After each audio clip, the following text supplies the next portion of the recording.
we are shifting towards a new world. And this new world, some will survive, most will not. Okay? And this is true throughout history, where when empire declines and the world order is shifting, where there's a paradigm shift, people are forced to make a hard choice of either adapt or die. All right? So let me show you how the world needs to change if it is to survive. Basically, what has to happen is we have to move from an emphasis on efficiency to resilience.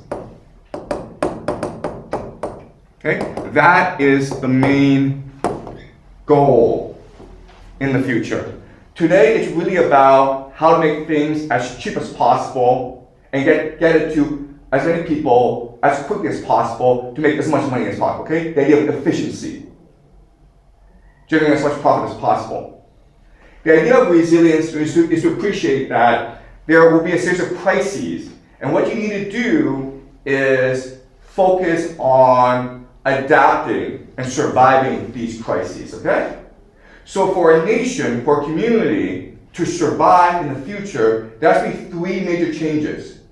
And if you're able to make these three major changes, you will survive.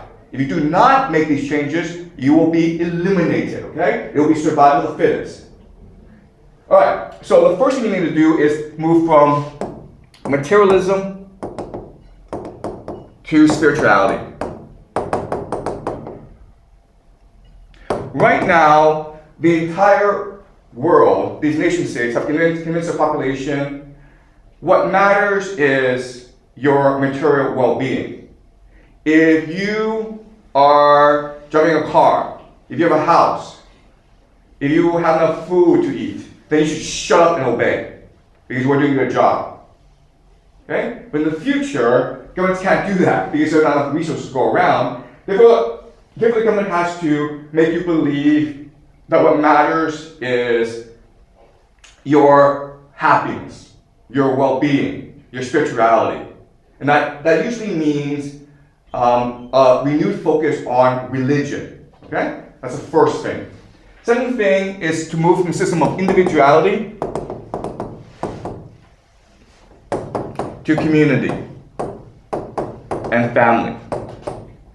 Alright, and what this means is, today what you're taught in school, what you're taught in society is, what matters is you, me, okay? The ego.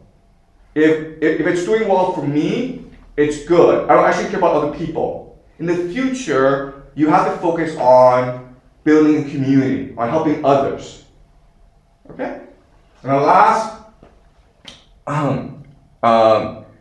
major shift is from the old to the young. Okay? And this is very simple, and this is actually the hardest thing to do, which is like today, most countries, especially the wealthy Western industrial nations, are controlled by the baby boomers, the elderly, the gerontocracy.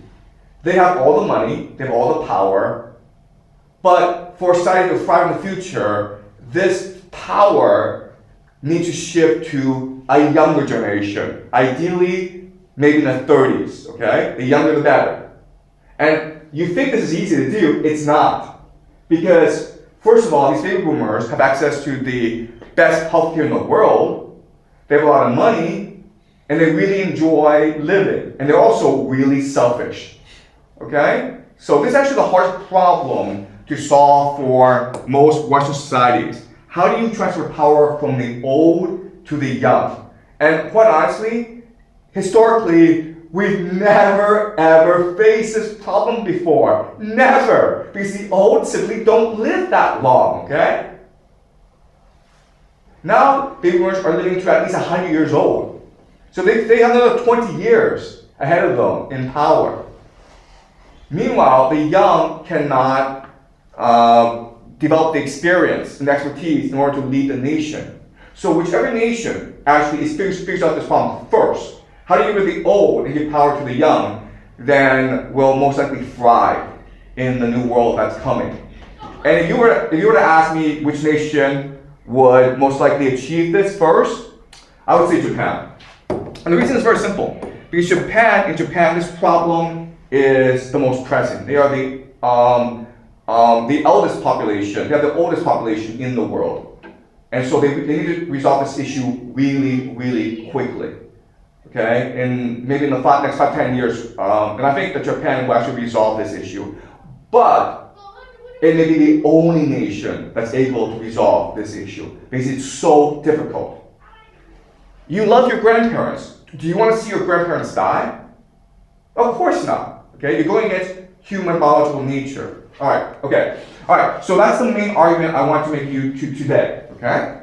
So what we're going to do now is we're going to look at how the world is going to transform because of what's happening in the Strait of Hormuz, because of this war in Iran. Okay.